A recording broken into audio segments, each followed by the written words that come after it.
Saya Natal Huta Barat, angkatan 8 di Yasop. Jadi saya tinggal di Yasop itu dari 97 sampai tahun 2000. Ini melihat teman-teman ini jadi merasa tua ini. Kayaknya udah ada yang selisih 11 atau 15 tahun ini ya. Ternyata udah tua. Oke lah.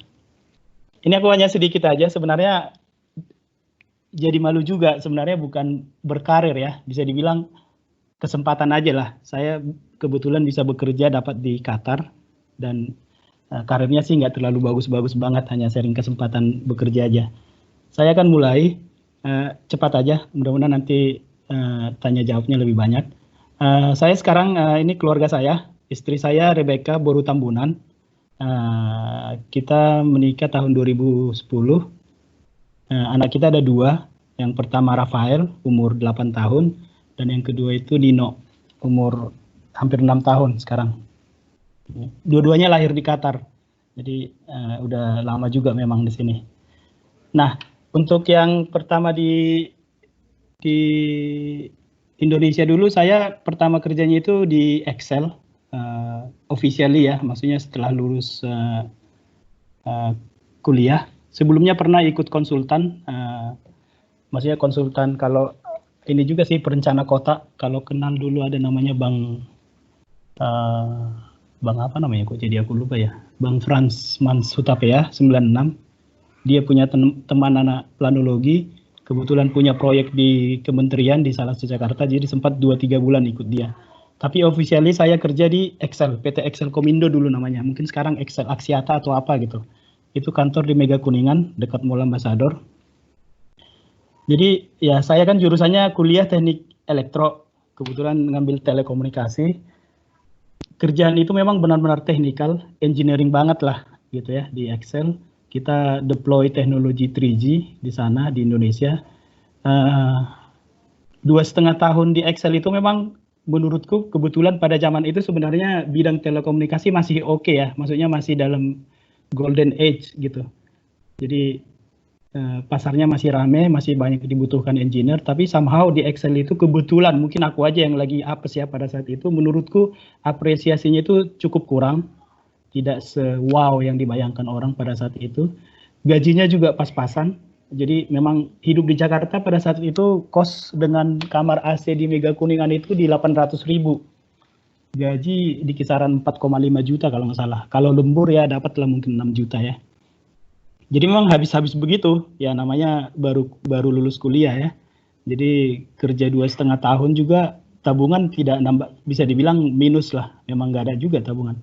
Sementara kebutuhan semakin bertambah, ya kita punya banyak teman kan. Dulu sebelum, kalau sekarang kan udah susah untuk nongkrong kan. Kalau dulu kan emang hampir tiap weekend kita nongkrong dengan teman-teman kan. Teman kampus lah, teman sesama Yasop atau kemana lah. Jadi ya begitulah backgroundnya sedikit kenapa kepikiran nyari kerja di luar gitu. Nah akhirnya karena pada saat itu memang telekomunikasi masih booming, ya saya coba cari kerja dari lewat teman-teman aja. Pada saat itu belum ada WhatsApp ya, kita mengandalkan mailing list. Saya join ikatan alumni, teman-teman yang lain juga. Jadi kebetulan dapat kesempatan di Qatar. Nah secara umum sih kalau saya mau summary-kan ya, kesempatan maksudnya kerja di luar negeri itu sebenarnya sama aja kali ya. Persis menurutku sama aja dengan kondisi mau cari kerja di Jakarta gitu loh. Cuma mungkin ada tambahan sedikit aja. Maksudnya ya kita kan tergantung sektor industrinya gitu, bidangnya apa. Pasti kita punya masing-masing di bidang apapun pasti punya kita yang namanya core kompetensi gitu. Jadi kalau misalnya teman-teman tadi ada si Iren ya, yang bagian investasi atau sekuritas, ya core kompetensinya di bagian finansial lah gitu, atau bisnis opportunity segala macam. Itu setiap kita pasti punya. Mungkin tambahnya self confidence juga. Jadi ya samalah. Orang ada yang merantau dari Jakarta kerja di Jakarta. Mungkin beda kondisinya orang yang kuliah di Bandung kerja di Jakarta, atau orang yang kuliah di Surabaya kerja di Jakarta. Menurutku sih sama aja, cuma mungkin lebih confidence levelnya perlu ditambahin aja. Misalnya kuliah di Jakarta, melamar kerja di Singapura nih, kayak misalnya Rudy ya, mungkin lebih ke arah situ, karena ketemunya kan bukan hanya orang Indonesia lagi gitu. Sama di Qatar juga, saya banyakkan rekan kerja itu dari India, dari Jerman, dengan dari Pakistan, banyak dari Filipina juga gitu loh. Jadi memang ya harus agak pede dikit lah, karena kalau enggak kita dibodoh-bodohin juga sama mereka kan, karena ada persaingan antar negara juga gitu. Nah, kalau yang paling ini mungkin kalau bagian untuk bahasanya ya yang paling umum TOEFL ya. Kalau untuk yang cari kerja itu TOEIC, tapi nggak tahu sekarang apa masih ada atau enggak. Mungkin harusnya semua udah lah ya. Bahasa Inggris sudah common di mana-mana. Maksudnya bukan jadi sesuatu yang ini banget lagi. Kalau zaman kami kan punya TOEFL bagus atau TOEIC bagus itu kan masih sesuatu yang menjual lah gitu. Terus yang sekarang, terus kesehatan. Kesehatan mental kali ya yang paling utama. Yang kalau gampang kangen atau dikit-dikit ini rindu gitu, susah juga kalau kerja di luar negeri tiap bulan harus pulang gitu kan. Nah itu perlu juga disiapin itu. Kalau yang misalnya ini kayak Rika nih keren nih, udah 1,5 tahun nggak pulang ke Indonesia deh ya. Ini mental seperti itu perlu ini juga kalau memang rencana kerja di luar. Ya yang terakhir mungkin yang paspor dan visa ya harus disiapin lah. Mau kerja ke mana kek, pasti kayaknya pertamanya butuh working visa dulu atau apalah istilahnya. Nah, terus kalau secara umum, aku yakin ini berlaku untuk semua bidang pekerjaan ya, mau di swasta, negeri atau apapun. Mungkin istilah KSA ini, knowledge, skill, and attitude, mungkin ini aja yang perlu disiapin. Jadi knowledge-nya gimana di bidang kita masing-masing, baik di jurusan kuliah kita, apapun itu, pasti punya kita yang namanya core kompetensi gitu. Nah, jadi kalau saya itu jurusannya teknik elektro, core kompetensi saya itu di bagian elektrikal gitu loh, dan lebih khusus lagi di bidang telekomunikasi gitu. Jadi memang ya itulah punya core kompetensi saya gitu. Nah, ditambah lagi skill, misalnya tiap orang ada aja itu kemampuan, misalnya hard skill, soft skill yang given gitu, ataupun dia belajar di kemudian hari gitu. Yang terakhir itu attitude ya. Attitude itu pasti beda-beda. Mungkin teman-teman pasti pernah ketemu kasus misalnya teman kuliah kok kayaknya paling pintar di kelas, lulus cum laude, tapi begitu cari kerja kok kayaknya susah gitu, bisa setahun 2 tahun baru dapat gitu. Itu ada kaitannya itu dengan emotional intelligence ya, EQ atau behavior, dan juga spiritual mungkin pengaruh juga, mempengaruhi kepribadian juga menurutku ya dari pengalaman. Nah, nanti kita bisa diskusi kalau ada tanya jawab tentang itu. Nah, ini yang wisdom ini saya tambahin aja ini. Kadang dari semua pengalaman dari kita kuliah apa, aktivitasnya di luar kampus apa, misalnya ikut mungkin organisasi di kampus atau di luar kampus, atau mungkin ada paduan suara atau apapun itu, tanpa sadar itu mempengaruhi ini kita juga kan, wisdom kita melihat sesuatu atau menghadapi masalah. Jadi itu lebih ke actionable kita, maksudnya apakah kita akan memakai itu lebih ke, misalnya orang pintar berbicara di depan umum, itu menurutku sesuatu yang mungkin kita tidak dapat di dalam ruang kuliah gitu. Itu selalu berkembang setiap hari. Nah, kalau boleh sharing, saya kurang tahu apa ada nggak ya di sini ya yang background telekomunikasi, tapi kalaupun nggak ada, kira-kira beginilah. Saya yakin di setiap bidang industri berlaku juga ini, apapun, maksudnya kita punya hard skill yang kita peroleh dari training, dari kuliah, baca buku, self learning atau apapun, itu hard skill. Misalnya seperti saya pengetahuannya di bidang telekomunikasi, sistemnya seperti apa, contohnya sistemnya yang dipakai sistem Eropa atau sistem Amerika gitu, dia vendornya apa, Nokia, Ericsson atau yang lain gitu. Itu akan dibagi nanti beberapa bagian bidang industrinya, jadi ada radio, ada core, ada transport, kalau dulu istilahnya transmission ya, transmission ada yang lewat fiber atau apalah.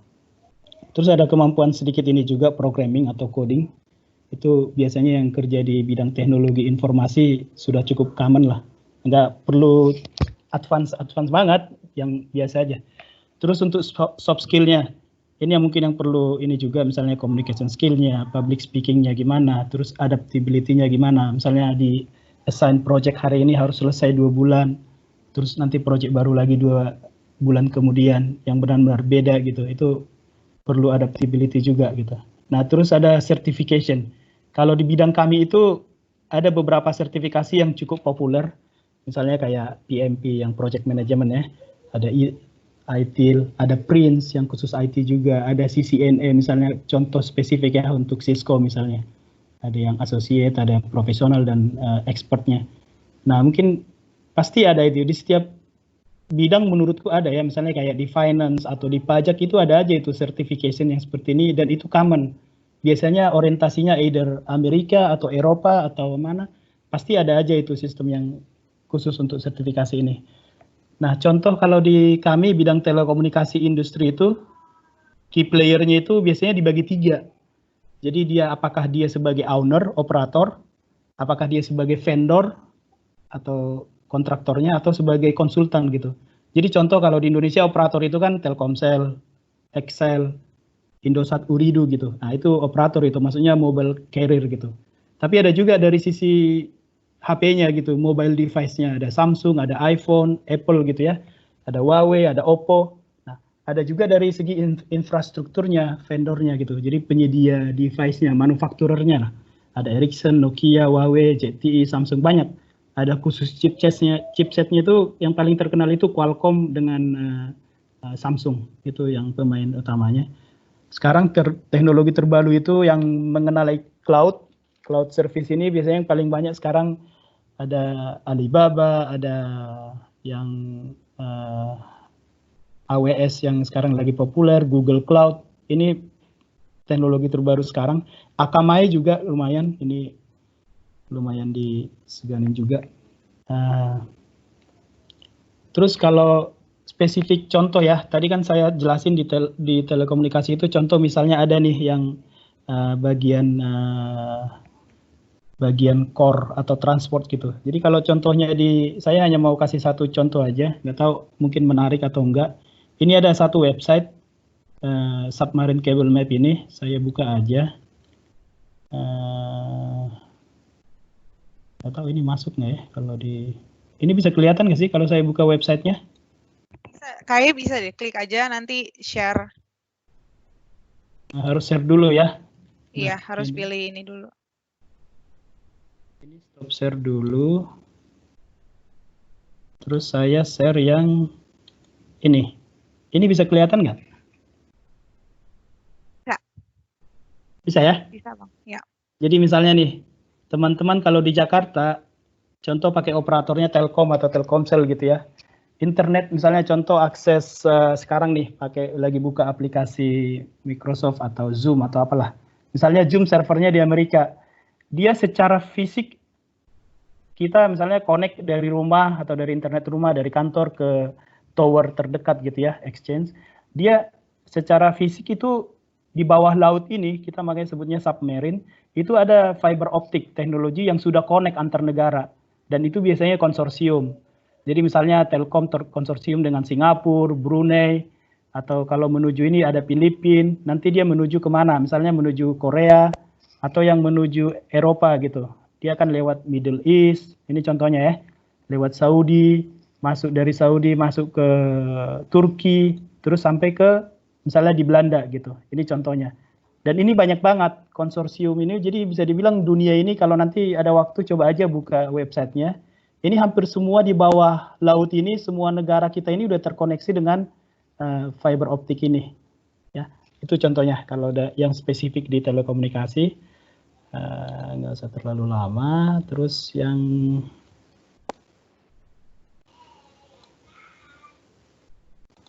ini saya lanjut lagi ya. Ini bisa kelihatan ya. Ini kalau ini mungkin nggak terlalu saya bahas detail, ini lebih anak teknik yang menarik. Jadi kalau sederhananya aja, kalau teman-teman pakai HP, perhatiin ada tower di sekitar, itu namanya kita sebut ini tower radio network ya, tergantung teknologinya. Ada 2G, 3G, 4G gitu. Kita sekarang mau masuk generasi kelima, 5G. Nah dari situ nanti tower itu akan terkonek ke exchange, kita sebutnya core network, tergantung teknologinya juga, mau generasi kedua, ketiga, keempat, ini ada masing-masing di core network ini akan masuk ke tergantung kalau dia telepon masuk ke exchange teleponnya, voice networknya. Kalau internet dia masuk ke IP networknya dan seperti itu.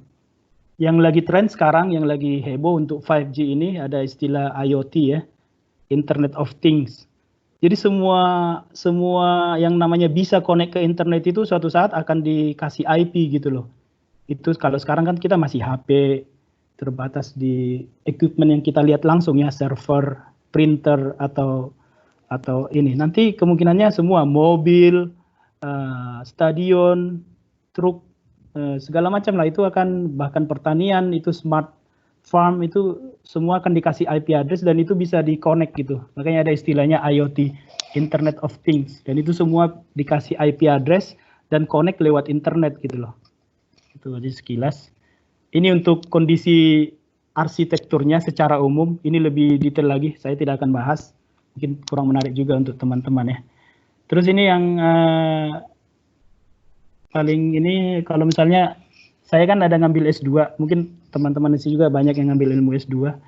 Apa sih gunanya di kerjaan gitu ya? Kenapa harus pergi? Misalnya kita sudah S1 sudah nyaman dengan keahlian kita sekarang, perlu nggak sih ngambil S2 atau S3? Menurutku perlu ya. Maksudnya itu lebih mengembangkan horizon cara berpikir kita ya. Karena pasti beda gitu loh. Cara berpikirnya seorang S1 itu pasti ada limitasi tertentu.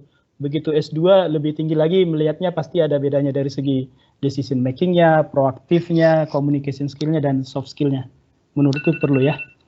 Nah, yang kemudian di Qatar. Apa sih enaknya kerja di Qatar? Dibilang saya coba list enaknya apa ya? Yang paling saya rasain sih negaranya kecil ya. Saya bayangkan kalau dari segi pekerjaan, mungkin teman-teman bisa ngebayangin ya. Kalau ngurusin kayak saya dulu di Excel, ngurusin customer itu dari Indonesia bagian barat sampai Indonesia bagian timur itu sekitaran 20 juta pelanggan. Jadi mau bagian apapun itu, mau bagian reportingnya, mau handling customer complaint-nya, itu pasti otomatis load-nya lebih gede kan. Bandingkan dengan saya di Qatar ini hanya 3 juta sekarang. Jadi pasti kerasa kan bedanya, hanya dikit. Kotanya kecil, tidak terlalu macet, waktu bersama keluarga lebih ini. Mungkin Jakarta mungkin bisa bolak-balik kantor ke ini bisa 2 jam ya, atau 1,5 jam lah, pulang pergi 3 jam. Kalau di sini paling ya 15 menit, 20 menit lah. Biaya sekolah ditanggung dan international community. Kebetulan saya penggemar bola ya, jadi yang saya tunggu-tunggu sebenarnya 2 tahun lagi ada Piala Dunia di sini.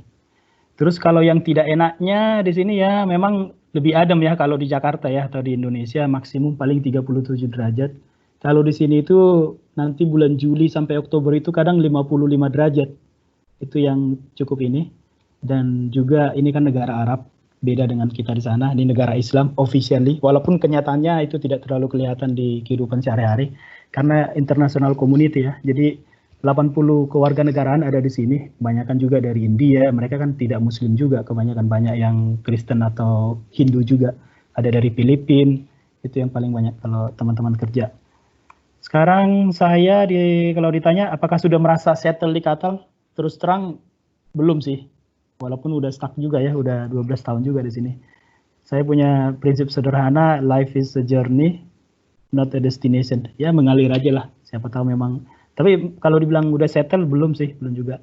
Terus apa motivasi saya dulu ngambil S2 itu kebetulan ada kesempatannya ya. Jadi kita itu waktu itu kontak ada dengan teman sesama alumni 95 di SBM ITB. Ternyata mereka punya kelas di Freeport dengan di Caltech atau Dumai itu. Dan mereka bilang dosen-dosennya itu dikirim ke sana kan. Jadi kalau contoh kelas di Freeport itu di Papua, ya bisa 8 jam juga perjalanan pesawat. Jadi dosennya berangkat Kamis, pulang hari Minggu malam gitu. Ya kita pikir-mikir, kita ada beberapa orang, 25 orang teman di Qatar diskusi kalau memang itu sama kan Doha Jakarta itu hanya 8 jam. Nah, apa salahnya kita coba, dan itu berhasil. Jadi kita kuliah selama 18 bulan. Dosen itu kita datangkan setiap 2 minggu dari Jakarta atau Bandung lah. Jadi mereka datang Kamis malam. Jadi kelas itu hari Jumat dan Sabtu aja. Itu kan hari libur di sini, jadi kayak weekend Sabtu Minggu lah di Jakarta ya. Itu kita kuliah dari jam 7 pagi sampai jam 7 malam. Jadi 12 jam itu benar-benar dikebut lah. Ya itu aja sih. Kebetulan ada kesempatan dan direkturnya SBM International Program itu sangat suportif gitu loh. Jadi semuanya bisa berjalan gitu. Ya. Terus apa pekerjaan yang saya sekarang itu yang saya mimpikan? Sebenarnya tidak ya kalau mau jujur. Ya tapi ya dijalanin aja. Kayak orang bilang kan live your life just one day at a time. Cita-cita sih banyak, banyak banget yang di pikiran mau dikerjain ini, tapi ya, untuk sekarang ini aja dulu yang ada, dijalanin aja dulu. Terus hal yang menguji integritas, kebetulan sih memang sejauh ini belum mengalami ya. Di Jakarta mungkin beda ya, konteksnya kita kalau di contoh di bidang kami, kita di operator, sering punya project, sering ketemu vendor, tiap malam misalnya ngejar project, start atau kick off project itu kita sering dihadapin dengan biar lancar segala macam, vendor itu suka nawarin ini juga kan, entertain atau segala macam. Di sini kebetulan sih culture itu tidak terlalu banyak ya. Ya mungkin di Indonesia juga udah semakin baik harusnya ya, sudah tidak ada lagi yang seperti itu. Tapi sejauh ini sih kebetulan tidak yang namanya itu jarang lah. Kebetulan kalau interaksi dengan teman-teman yang lain juga kayaknya tidak, mungkin ada juga, mungkin ada tapi mungkin terbatas kali orangnya karena kita mungkin belum di level decision maker saja. Prinsipnya sih intinya kayak inilah, kalau saya sih pribadi ya dijauhkan aja lah ya dari pencobaan. Mungkin kalau pas lagi ada kita nggak kuat juga mungkin, cuma ya. Nah kalau ditanya tentang work-life balance ya, saya sih beraliran ya. Menurutku tidak usah dipertentangkan gitu. Ini akan selalu kayak mata uang logam aja. Anggap aja mata uang koin itu kan ada kepala, ada ekor gitu. Itu satu mata logam walaupun mereka bertolak belakang, saling tidak melihat, tapi itu satu paket yang tidak bisa dipisahkan gitu. Jadi ya anggap aja itu mau itu bagian lagi pada saat ini misalnya tahun ini bagian kerjaan lebih berat, ya it's okay, tidak harus balance gitu. Pada saat misalnya 3 bulan kemudian kita harus lebih fokus kepada keluarga, kerjaan agak less priority. Menurutku sih it's okay, itu udah satu paket, jadi nggak usah terlalu dibuat dikotomi harus work-life balance, ya di enjoy aja lah, udah bagian dari hidup lah. Jadi kayak mata koin aja liatnya, itu kesatuan yang tidak bisa dipisahkan dan harus jalan bersama gitu ya. Nah ini kalau nggak tahu nih, teman-teman di sini masih ada yang fresh graduate nggak? Ini terus terang agak bingung juga ya kalau ditanya tipsnya apa, karena semua dunia sekarang menghadapi masalah yang sangat besar gitu, masalah COVID-19 ini. Ini yang benar-benar harus mungkin beda gitu ya. Kalau tahun misalnya kita buat sesi yang sama ini, tahun lalu belum ada COVID, tipsku mungkin akan beda gitu, lebih optimis kali ya. Maksudnya banyak ini segala macam. Cuma kok kayaknya dengan ada COVID ini agak suram ini kayaknya. Realitasnya ya. Ya tapi nanti kita bisa diskusi lebih lanjut. Tapi menurutku sih tetap ada lah di masa-masa kondisi seburuk apapun, tetap ada kesempatan baru kayak gini nih, work from home. Pasti ada peluang baru. Yang mungkin teman-teman yang baru lulus harus lebih kreatif kali ya. Atau mungkin jadi pengusaha bisa membuat pekerjaan ya. Jadi nggak harus melamar pekerjaan juga. Itu aja. Peluang baru pasti aja. Pasti ada aja. Walaupun banyak yang akan rusak bisnisnya ya. Maksudnya mungkin banyak yang tutup.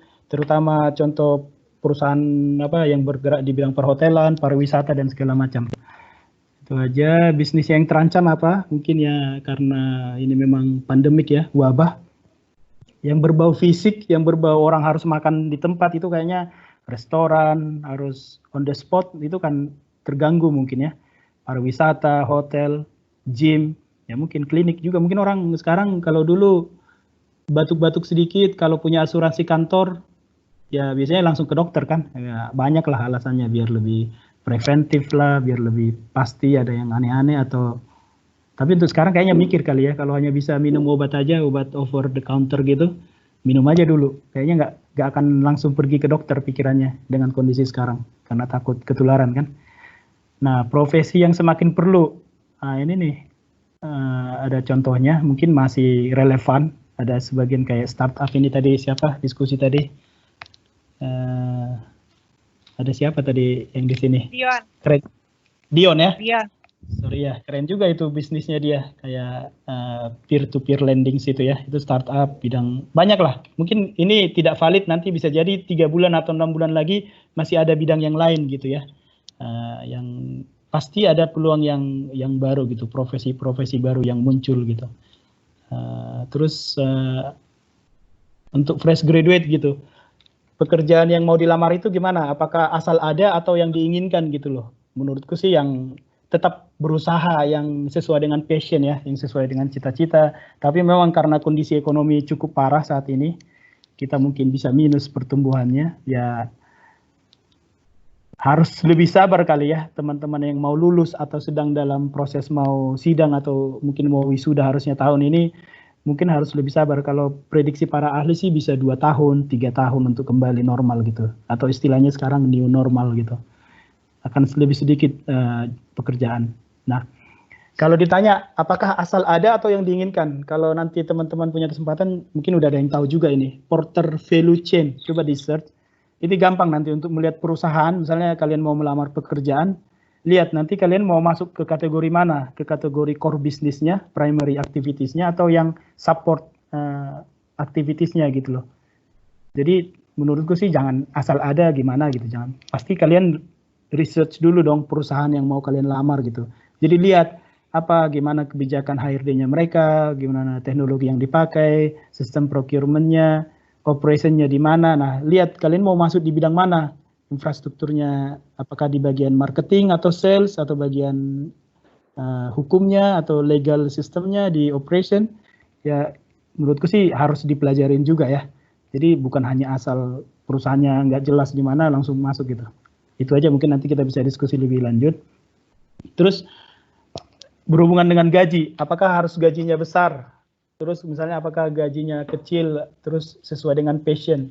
Jadi itu ada 2 parameter yang ini ya, yang ini jadi kemungkinannya ada 4 ya.